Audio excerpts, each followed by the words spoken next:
Take footage. We must take footage. Footage now. Footage.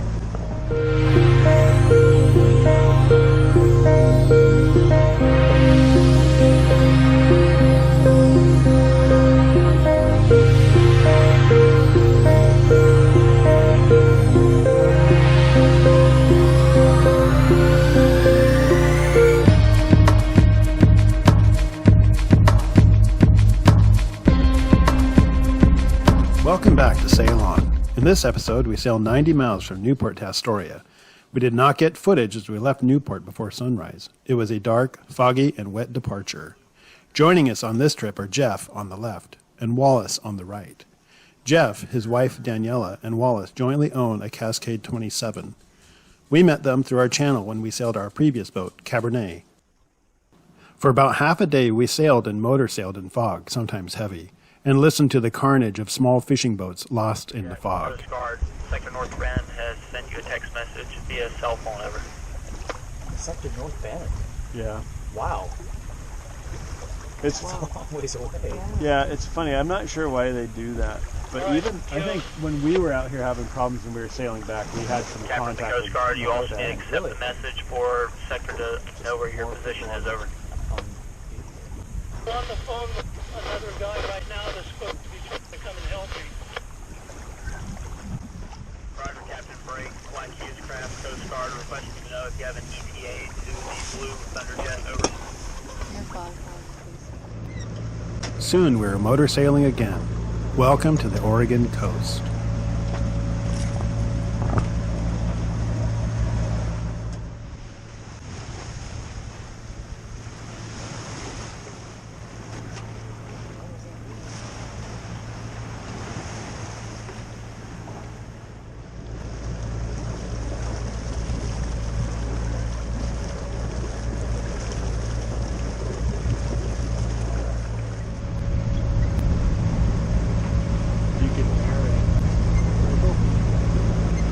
Yeah, it's kind of cool the way it's just poking up there. It's Cascade Head.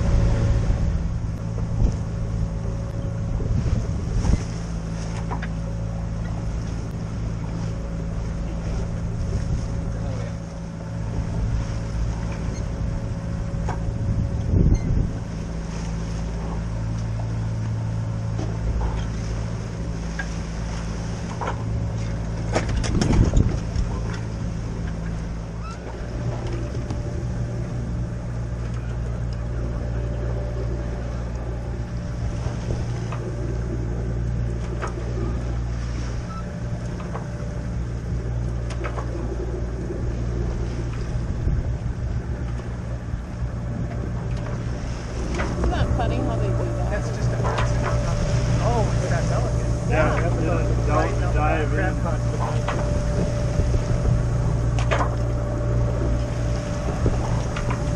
Seems like the sea's still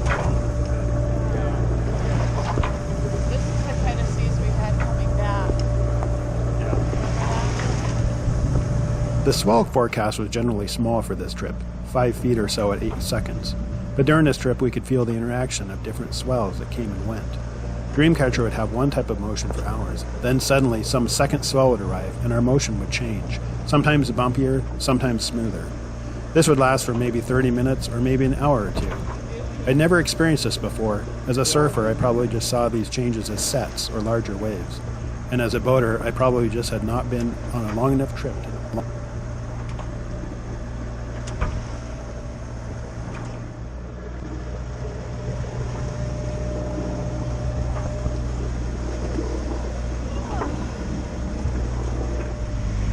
Alright, Jay here. I don't know if you can see me. It's 9, I think. Yeah, it's 9. It's starting to get dark. I'll be down here for an hour. I'm going to be down here for 1 more hour for sleeping. And then I'll go up and relieve whoever else is coming down. So we have a crew of 4. We have a schedule of being on for 2 hours, and every hour one person is changing. So it's just got dark basically a little bit ago. Anyway, this is how we have the boat set up. I'm in a berth with a lee cloth on the other, and we just turn on the lights, cabin lights to red, so that those are just always on. Makes it easy for anyone from outside to come in and do anything, and also people down here can sleep, and if somebody does come down, it doesn't bother them to turn on the lights. So we are over halfway. So if we were just, we actually backed the engine off a little bit and slow us down. We'd be getting at Columbia at 5 a.m. It's not dark, it's not light yet. So we also maybe have a surprise destination, little pit stop on the way up, but we'll see. We have to wait until the morning to see how things are. Alright, that's it. Sail on.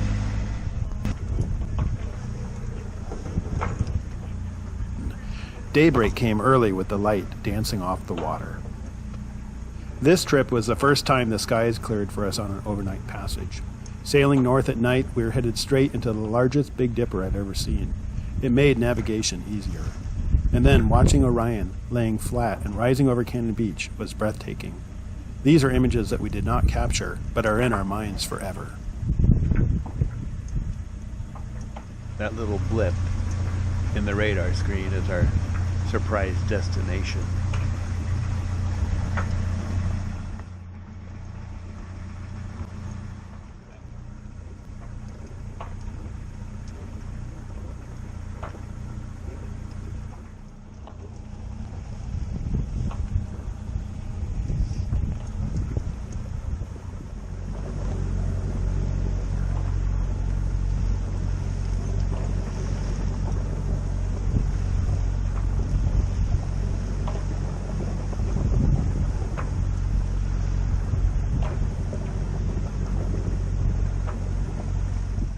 Tillamook Rock Lighthouse is located on a small island between the coastal towns of Seaside and Cannon Beach. The rock sits about 1 mile off Tillamook Head, with a large rock awash about 1,000 feet just inside of it. It's a treacherous location, and be sure that I would not have passed inside the lighthouse without previous experience out there and with the calm conditions. The currents and waves around Tillamook Head can be wicked. The lighthouse is infamous to Oregonians, but lesser known to people from outside the state. It has a storied past, built around 1890 and in service through 1957. It earned the name Terrible Tilly by the lighthouse keepers that lived an isolated and forlorn existence at its inhospitable location. Following its decommissioning, the lighthouse passed through a number of private owners, and since the 1980s has been used as a columbarium. In 2022, it was listed for sale. I never heard if any offers came through. There are several books and websites that chronicle the fascinating history of the lighthouse. Many of the haunting stories will spark your curiosity and imagination.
With a freshening wind, we set the main and head sail and shut down the engine, and made for the Columbia River entrance buoy.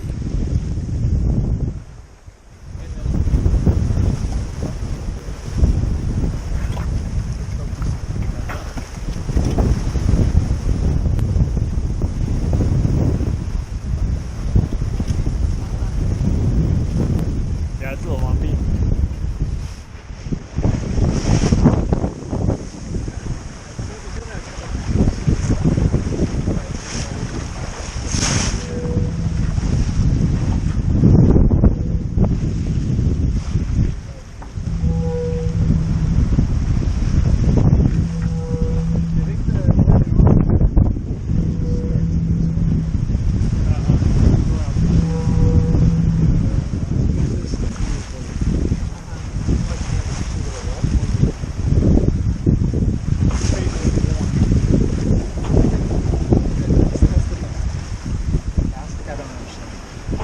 Best way to sail is Yeah, just have all the sails out and not have a bunch of float running. They'll be in the tropics. Yes, please. Using that to try and keep the seagulls scared away. It was way up on the back of the stage. Did it work? Oh, that's right. It's rubbed all that crap off. It doesn't.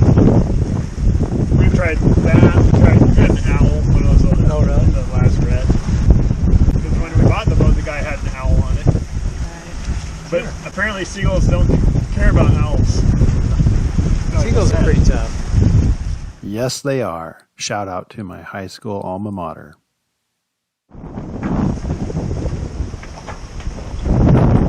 I've been on and across the Columbia Bar many times in my life, most recently on our previous boat, Cabernet. Some of that is documented on our channel in previous episodes. On this trip, I did decide to cross the bar just about at max ebb. This is the most dangerous time to cross any bar, but with a small swell and low exchange, the crossing was not too bad. The motion of the small waves, however, made it very clear to me that this was not the time or place you would want to be with any larger swell or any higher of an exchange. Be safe out there. I think it's going to calm down here. And We get past the next red can. yeah, I think that's when it's going to settle down. Yeah, I mean, we are officially on it. Yep.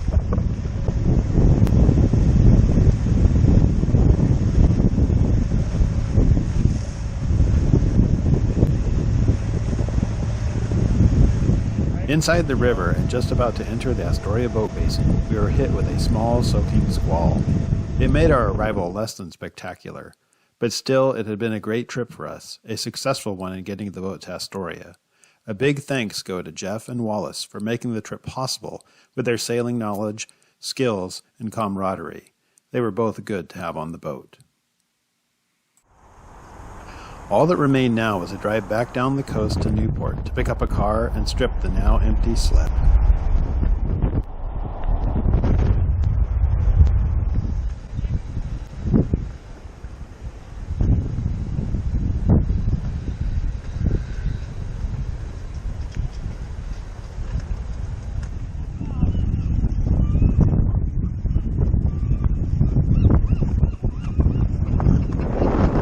That's all, folks. Thanks once again for watching our videos. Until next time, sail on.